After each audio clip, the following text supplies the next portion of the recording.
You think you can tell us not to use Rilla, and that's not going to happen. What people don't realize is I didn't know what Rilla truly was till Bill introduced me, and you helped change my roofing company. The roofing world needs this and needs this change to embrace this business mindset. I was like, oh yeah, I agree. When we first met, I said, I'm going to help lead the roofing space and make it better.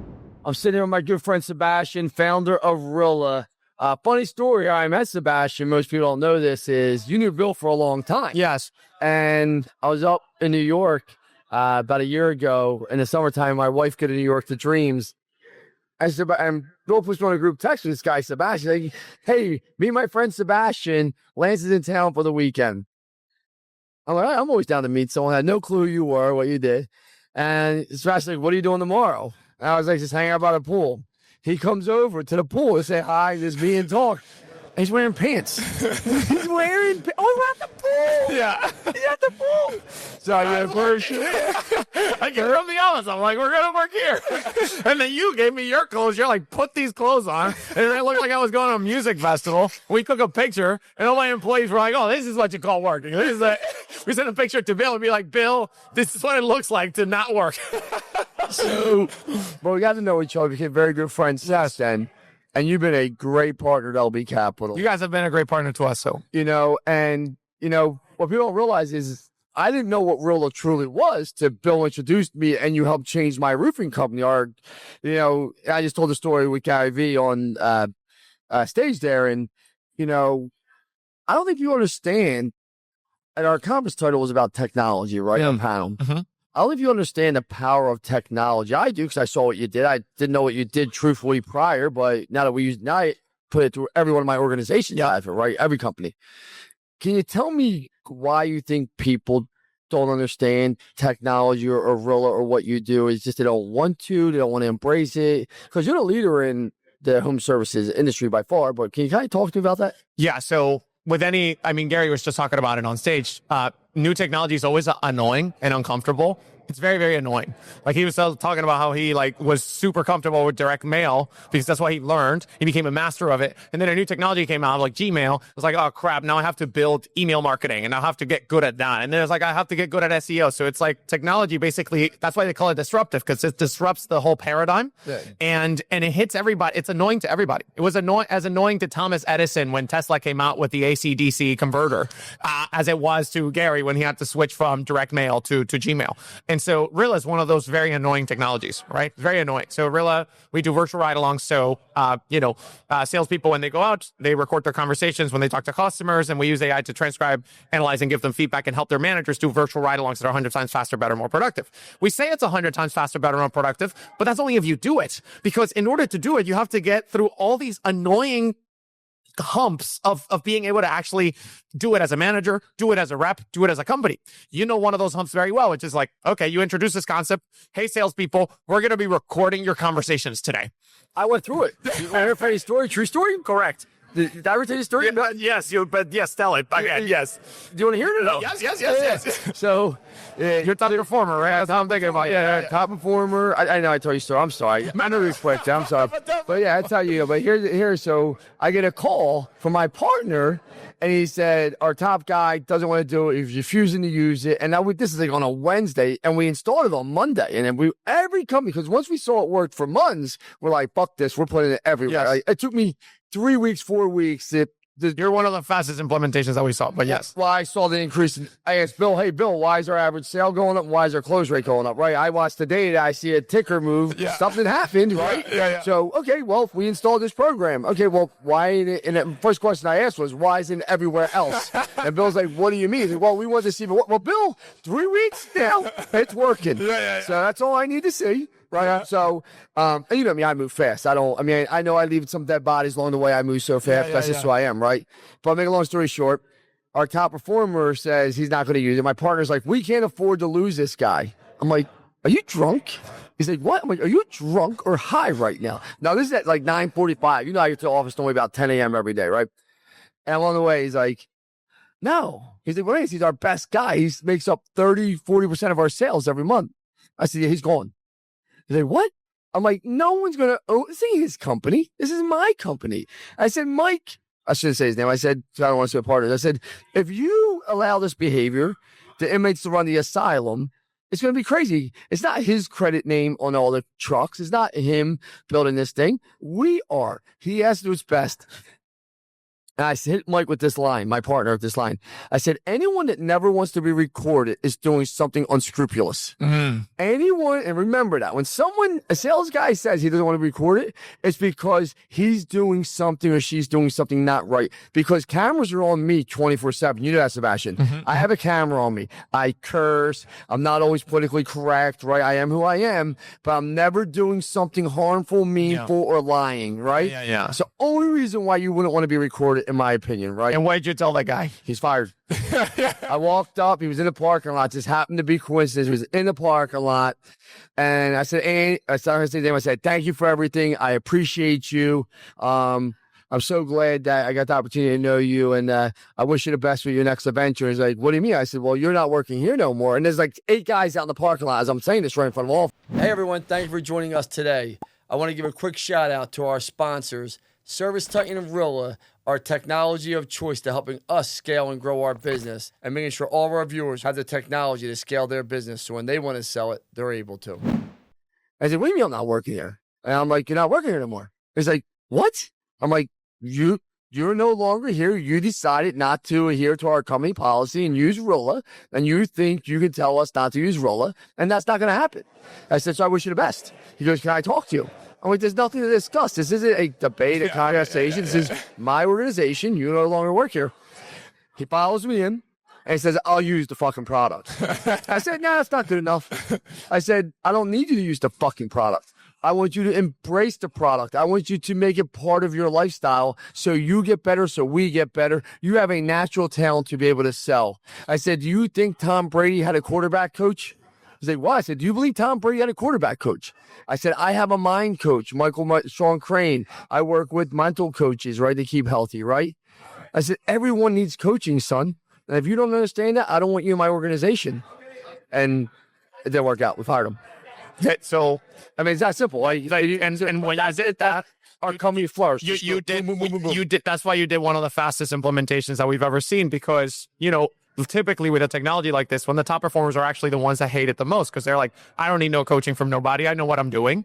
But when organizations and that is disruptive to your business, right? It is disruptive to your business. Like, that is why they call it a disruptive technology. But it's my business. It is your business. It's my business. Most business owners don't want to take that extra step of embracing the disruptive technology, even though they see the clear gains. The gains are there. You saw the gains and you were like, the gains are here. I care about my business overall. And so if I need to make tough decisions, I'm going to do it. And so that right there, that hesitancy that people have, like, oh, my top performers, we deal with this all the time. Oh my God, but my top performers, I can't have them quit. Most businesses, they don't take the call and be like, no, I'm going to embrace the new technology. I'm going to, do away with the old and go away with the new, because this is what's going to move us. So that's why people, technologies like Rilla, whether it's, ChatGPT, whatever it is, it's always that hesitancy to do things the way that are comfortable and the way that you know how to do them without disrupting your business. And that's why people don't typically embrace them. When we first met, I said to Sebastian, because we didn't know each other, and you knew me as a digital marketer, I'm sure, and you knew me in different all verticals, and I sold into private equity. You probably knew me more as a businessman. I said, Sebastian, at that point, I said, I'm going to help lead the roofing space and make it better. I said, bet on me. And you said, I'm in. You didn't hesitate. Like, you just said, I'm in. Can you talk to me about what made you, because we didn't know each other, but I said, this is what I'm going to do. Yeah. I actually said, I'm going to be the Tommy Mello. He's the guy. That's what you told me. Of the roofing. And so like, I'm like you, I'm a business guy, right? So I think in business a lot of the times, and I think as an investor. And so then I see, like, okay, where is the trend going? Where's the future going? I've trained my brain to kind of like see if I see the same thing twice, to me, that's a pattern. Like, even with little data, I make a pattern. I'm like, oh, this thing happened twice. This is not a coincidence. This is the trend, right? Most people are like, no, we need statistically significant. I need two data points, and that's it. And I make a pattern that's a line, and that's where it's pointing. And the pattern I had seen in the home improvement space is that there's a movement happening. It's happening in roofing, but it's happening all over the place, where, the the businesses used to be trades, right? Used to be trades, but now they're being ran more like sales and marketing organizations. Mm-hmm. And I saw that happen in home remodeling. I saw it happen in home services. You talk about Tommy Mello. Tommy's like a podcaster, entrepreneur. He talks about it all the time. I don't run a garage door company. I run a tech company that sells garage doors, right? Because he thinks about himself as a business person first, technology entrepreneur first, and then garage door, company second. And so I had seen that movement happening. I saw, I saw who you were. You came from the digital marketing world. So you understand marketing, you understand sales. And the other thing I had seen, I had seen the companies that you had partnered with, like really great companies, Lee's Air, the Victor's Home Solutions. You were involved in, helping them with the acquisition there to Vertex. I sold them Cherry also. I sold Dilling. Yeah, you've been involved with great businesses. So I had already seen that little pattern of you. And I was like, oh, I've seen this pattern before. I've seen it in Tommy. I've seen it in other entrepreneurs in other industries. And when you told me the pitch of like, oh, the roofing world needs this change to embrace this business mindset, I was like, oh yeah, I agree. And not only had I seen what you had done, I also saw how you guys implemented Rilla. So when you told me, hey, I want to bring technology, it's like you weren't telling me. Like by the time you told me, I already knew because I had seen what you and Bill did with Rilla, and it was like one of the best implementations that I had ever seen. So from first principles, it was like, oh, this guy's not talking bullshit. Like, but by the time you told me, I was like, well, however, I came there because I need to, how do we partner with this guy more deeper? Because that's what the Rilla brand's about. Yeah. The Rilla brand is about bringing disruptive technology to the trades. I mean, we are a very disruptive technology. It's a very uncomfortable thing to implement Rilla. But it's really not, though. But it's really not. People, yeah. No, because I never sold a fucking roof in my life or anything, but it works. Yeah. We'll see. Like, that's what I was saying. Like, I want to answer one question. You came here to the roofing conference. Did it meet or exceed your expectations? You were here last year, so I just kind of... So this is, again, part of the reason why we make bets, right? So we were here last year. I realize we do a lot of conferences. We only booked about 5 demos, which for us is like... Last year. So it was like a fine conference, right? You told me you were taking it over this year, and I'm immediately becoming excited. I'm like, oh, shit.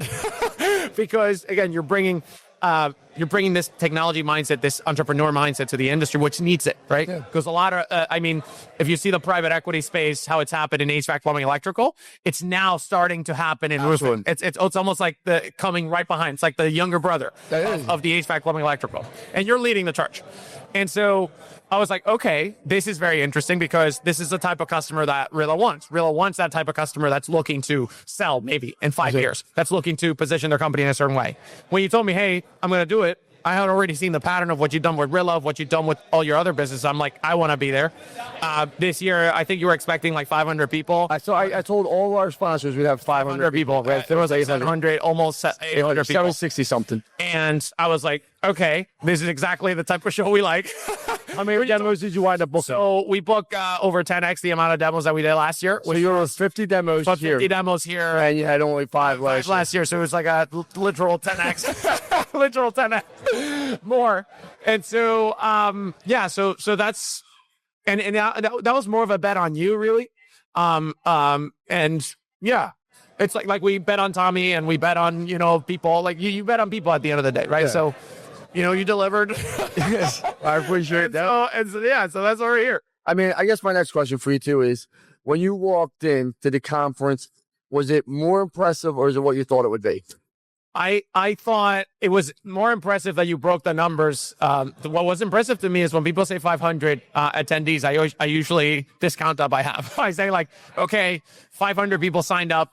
Some people are not going to show up. Maybe some of them got free tickets. Yeah. And then there's a drop off, right? Yeah. There's like any event, there's RSVPs, and there's some people show up, some people don't. Life takes over.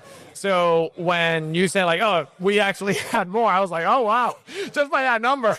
And then you saw the packed house today. We had Gary today, and we had Gary last year at Pantheon. It was our first foray into home service. Yeah. We brought Gary Vee to Pantheon. We pissed off everybody at Service Sign. Connor and Aro are laughing. We brought Gary to this side event at Pantheon last year.